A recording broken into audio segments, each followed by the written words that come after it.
Yahuah wants us to come from eternal and heavenly view. When you choose to have relationship with Yahuah, to commune with him, to dwell in his presence, you are going to operate in a higher level. If you think about war, those people who have the higher advantage has a better chance of winning because they see the whole field. You set up your archers, and the archers, not only their arrows are strong because their tension and their pull, but because of the density of that arrow and the weight of it, and it falls and it causes more of an impact. Yahuah wants us to be of higher capacity, because when we are up higher, we can see a bigger vantage point than down low. Down low, we can only see around us where we are, but up high, you can see that and other areas around it. And the higher you go, the more you can see. You start by maybe just seeing that room, and then you start seeing the house, and then you start seeing that community. You start seeing the city and the state and the country and the continent and the region of the world, and you go up higher, the whole world, and then you start seeing the universes and all that. The higher you go in him, with him, the higher you will see. And so what you can do is he keeps you here so that you can get that information and you bring it down, and you're starting to work on something. Why do you think Noah built the ark for 120 years before the rain fell? Because he saw it. He saw what Yahuah, it had never rained before. So what it's not all right. He came up from a higher perspective. That's why he was willing to do the work that it took to get all those animals, to get everything in the ark. That's why. Because he had a heavenly viewpoint. That's why you're starting.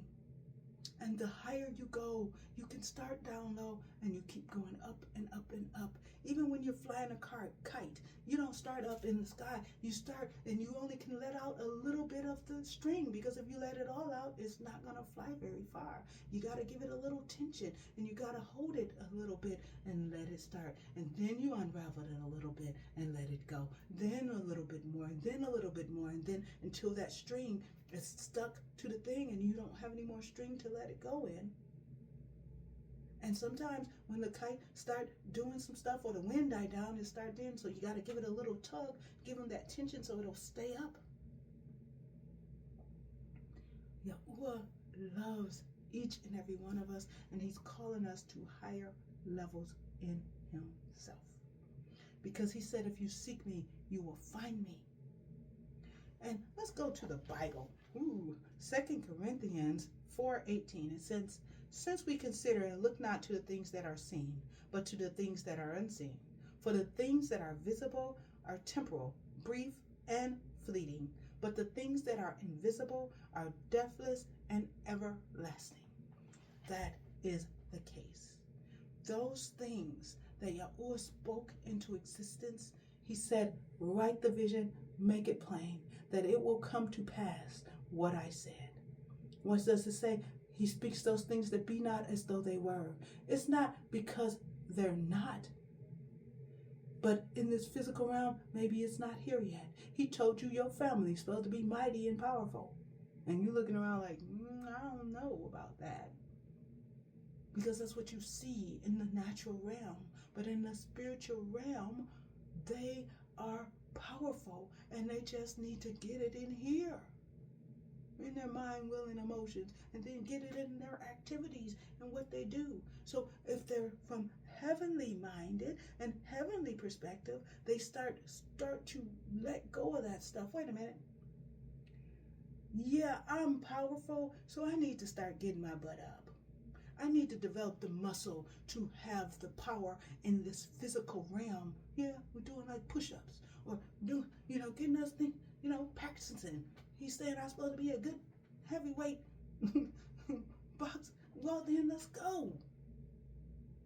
That's what Yahuah wants us to get. So get with him on everything, at any time and anywhere. And what you think and you say and you do. No, you don't have to ask him everything. You can just say, Yahuah, I want to do this. And he'll tell you, yes, no, maybe so. Let's get this, let's get that. Before you do this, do that. Whatever. Let him do that. You got Yahusha as a teacher. You got the Ruakh Ha'Qodesh as your guide. You got all that help that you need to succeed in what Yahuah has for you. And of course, if you're done with your time on this earth, he'll continue it with your children and your generations after you. And that's what he'll do. And see, I'm glad that we're not like Abraham. He said, well, I'm showing you this promised land. This is where your children are going to dwell and stuff like that. But you don't get it. It took over 400 years to get to the promised land. More than that. And it's okay. But as long as you're willing to set up those foundations, he walked there. He got there. He said, wherever your foot shall tread that I've given you, wherever Abraham, he owned all that stuff. Even when he went over to Sodom and Gomorrah and did everything. So, yeah, I wouldn't tell that one. Yahuah loves you. Accept his love. I love you. Other people love you. Accept our love. Love yourself and earn your own throne. Get with Yahuah on this. Literally. And figuratively. And spiritually and mentally and socially and financially. In all aspects of your life. Shalom.